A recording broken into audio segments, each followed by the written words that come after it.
So how many of you have heard, or maybe even quoted yourself, the saying, "It takes a village to raise a child"? Do you really think our Western society actually lives out this quote, though? How many of you have met that new parent who looks exhausted, overwhelmed, and is just not coping? You know, looking at them, it's more than just new motherhood, but you're unsure of what to do or how to help them. Maybe you are that parent. Maybe you are afraid of speaking out about how you're feeling or what you are thinking.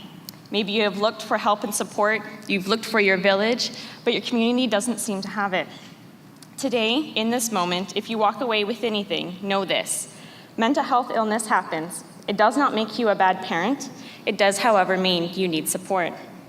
We need to be more of a village society, again, for the sake of our new parents. Let's talk about how.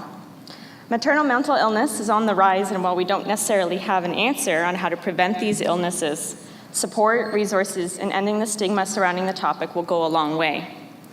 1 in 7 mothers experience depression and anxiety during pregnancy and postpartum. Approximately 15 to 20% of Canadian women will experience maternal mental health disorder. But studies show that 85% of these women won't receive proper treatment due to lack of resources. Factor in the fear of persecution or being shamed, or perhaps you're flying under the medical radar and you're not even assessed, and we have a completely broken system. I've heard people say that motherhood is one of the loneliest times, and that no matter their financial situation, relationship, fertility, educational or career status, at one time or another, they thought, this isn't what I've signed up for. Sometimes good parents have regrets. Sometimes even the best, most involved parents feel alone. Sometimes good parents have bad thoughts. Family members come to visit and get swept up in the excitement of new baby. Often, once everyone is settled and deemed healthy, supports begin to dwindle. The pregnancy and birthing experience is forgotten, the recovery from childbirth becomes rushed, and the postpartum time is no longer celebrated. But the baby's healthy, right? It was worth it, it's all glorious, why would we worry about anything else? On the rare occasion a new mom has time for herself, she might pop onto social media and be bombarded with information on the rights and wrongs of parenthood, the pristine pictures, the glamorous other women that seem to have it all together right after childbirth. A small voice might whisper it's all lies, but we've developed an awful knack at taking our social media at face value, so that whisper gets lost. Instead, they hear things like, "You're failing," "You're not good enough," "Why can't I look like that?" or worse, "My baby would be better off without me." Why aren't we worrying about our mothers? Postpartum mood disorders are not new. Stigma is not new. Mom guilt and shaming isn't new.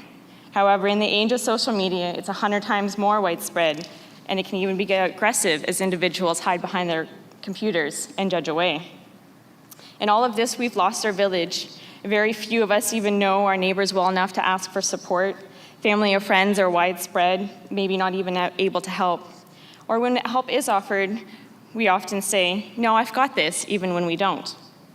Whether it's her first or her 5th, all new mothers have questions and need help at some point. She needs her village.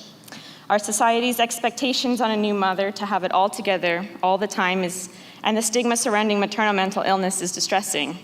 Mothers need us to know that they are good mothers, and asking for help is not a sign of weakness. Asking for help does not make them any less of a mother, and it certainly doesn't make them a failure. Pregnancy can be hard, childbirth and parenting is hard. We all know this. So why do we expect, or pretend to, that it's all sunshine and rainbows during these times? Yes, babies are miracles. Yes, it's great when baby's healthy, but the best gift we can give a baby is a healthy mother, so she's able to meet that baby's every demand effectively. So what can you do to help? Step up, educate yourself, understand it, stop judging and comparing. Show up for both the parents, not just the baby. Bring food, do a household task. Keep coming around. Maternal mental illness can show up any time in the first year postpartum. Keep coming around. Talk about the hard times. Ask specific questions. Help them navigate seeking support. And embrace the village ideology. I'm not saying you need to raise your entire neighborhood's children, but understand that you can't leave it all up to healthcare providers or the mothers to do it all the time. Often it is family or friends who catch the first sign of mental health illness. Stop looking on Amazon for that perfect baby gift. Instead, look at all the things you can give from yourself. Food, completed chores, a nap for mom, a voice to be heard. Don't wait for the "I need help" sentence. Show up, check in, and be there. And what can you do if you are 1 out of the 7? Ask for help.